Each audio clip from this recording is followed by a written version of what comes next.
10th class का topic हो रहा समांतर श्रेणी। समांतर श्रेणी में अपन पढ़ चुके थे, इसका प्रथम पद का अध्ययन कर चुके थे। प्रथम पद का अपन अध्ययन कर चुके थे। नंबर 2,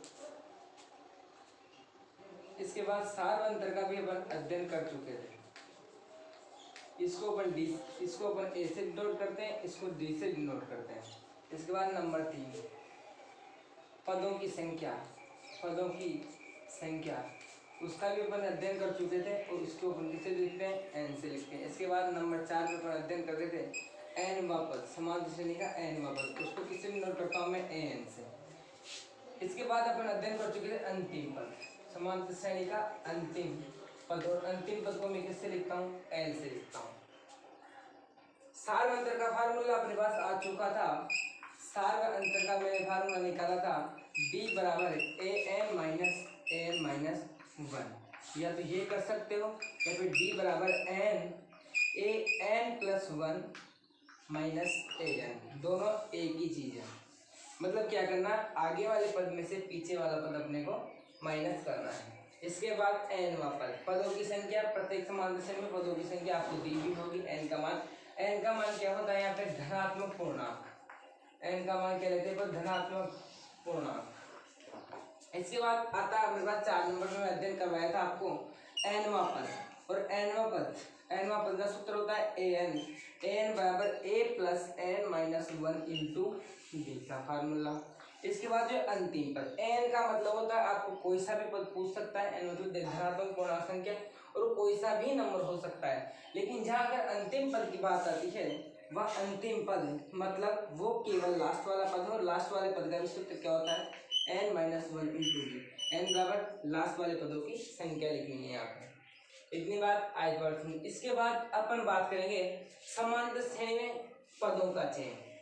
समांतर श्रेणी में पदों का चयन, पदों का चयन से मतलब है यदि किसी समांतर श्रेणी में 3 संख्याएं हो, यदि किसी समांतर श्रेणी, क्योंकि 2 संख्या की समांतर श्रेणी अपन बना नहीं सकते, इम्पॉसिबल है। 3 संख्याओं की समांतर श्रेणी बन सकती है, क्योंकि वहाँ कितने डी के मान 2 आ जाते हैं, और डी के मान जहाँ 2 वो क्या समांतर श्रेणी हो सकती है, क्योंकि बराबर आता है डी का मान। अब समांतर श्रेणी में पदों का चयन, यदि समांतर श्रेणी में 4 संख्याएं हो तो फिर नंबर 5 समांतर श्रेणी में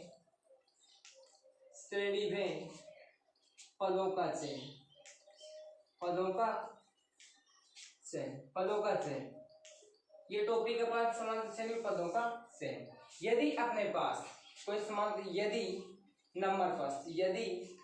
किसी समांतर श्रेणी में 3 संख्याएं हो, समांतर श्रेणी में 3 संख्याएं हो, यदि किसी समांतर 3 संख्याएं भी हो सकती है, 4 भी हो सकती है, 5 भी हो सकती है, 7 भी हो सकती है, ऐसे आगे तक जाती है। लेकिन अगर मैं एक बार बता दूं आपको 3 संख्याएं यदि 4 संख्याएं 5 संख्याएं, तो उसके बाद में जैसा अगर वो विषम के लिए क्या था, सम के लिए क्या था, वो अपन अध्ययन आप स्वयं बना सकते हो। 8 संख्याएं दे तो आप स्वयं बना सकते हो, कोई दिक्कत नहीं है।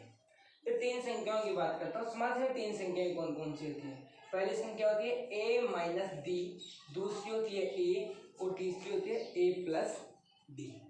इसको अपन ऐसे, अगर सार व अंतर, अगर डी का मान अगर ऋणात्मक होता है, अपने पास क्या होता है, ऋणात्मक, तो किधर से चलेगी, इधर से चलेगी। यदि डी का मान क्या है, डी का मान धनात्मक, लेकिन ऋणात्मक हो तो मान किधर चलेगा, इधर, और धनात्मक हो तो मान किधर चलेगा, इधर।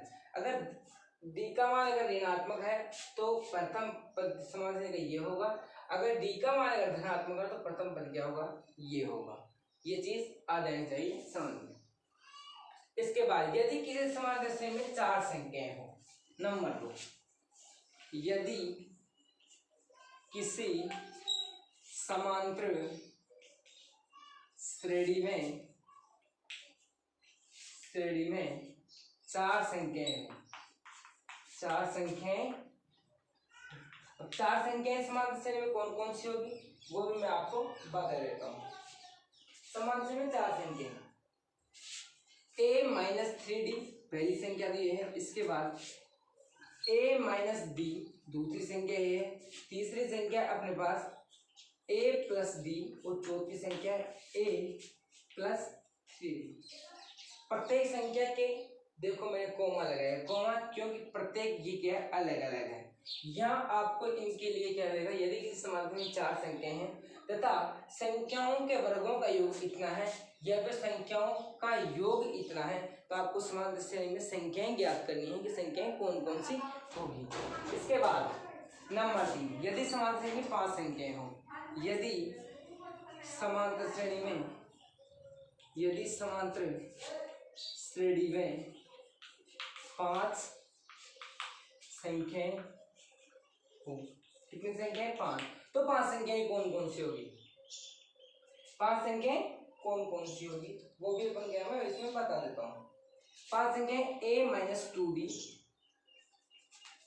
a minus d, a plus d और a प्लस 2d। 5 संख्याएं हो गई, ये 5 संख्याएं 1 2 3 4 5।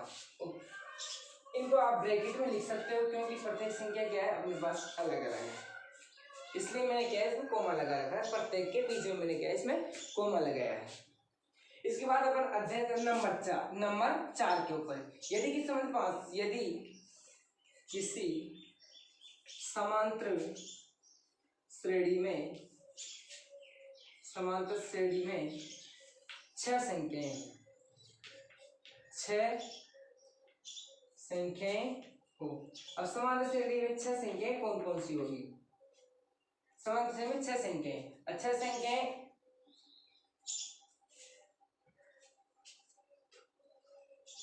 6 संख्याएं होती है a minus 5d, a minus 3d, a minus d, a plus d।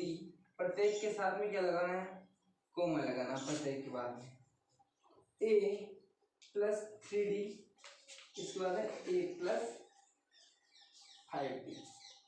हो गई क्या संख्याएं 1 2 3 4 5 6। प्रश्न आपको कैसा पूछेगा, प्रश्न पूछेगा यदि किसी समांतर श्रेणी में 4 संख्याएं हो या किसी समांतर में 3 संख्याएं हो, तो 3 संख्याओं का आपको योग दे दिया जाएगा, उनका वर्गमूल दे दिया जाएगा या आपको उनका घनमूल दे दिया जाएगा। उसके बाद में प्रश्न बनाएगा, प्रश्न से क्या करना अपने को संख्याएं ज्ञात करनी है।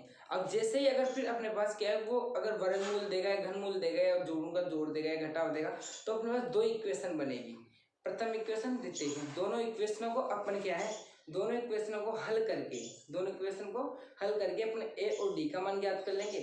और संख्याएं ज्ञात करने के लिए अपने क्या आवश्यकता है, संख्याएं ज्ञात करने के लिए मुझे a और d की आवश्यकता है। अगर अपने को अगर a और d मालूम चल गया तो मैं संख्याएं ज्ञात कर लूंगा। अगर संख्याएं मेरे पास ज्ञात हो गई तो अपन समांतर श्रेणी भी उसकी ज्ञात कर सकते हैं। और एक बार अगर अपने पास समांतर श्रेणी ज्ञात हो गई तो उसका अपन कोई सा भी पद भी निकाल सकते हैं, कितने नंबर का पद है वो भी निकाल सकते हैं, और कौन सी संख्या का कौन से पद तक कितना योग होगा संख्याओं का वो भी अपन गैस में निकाल सकते हैं।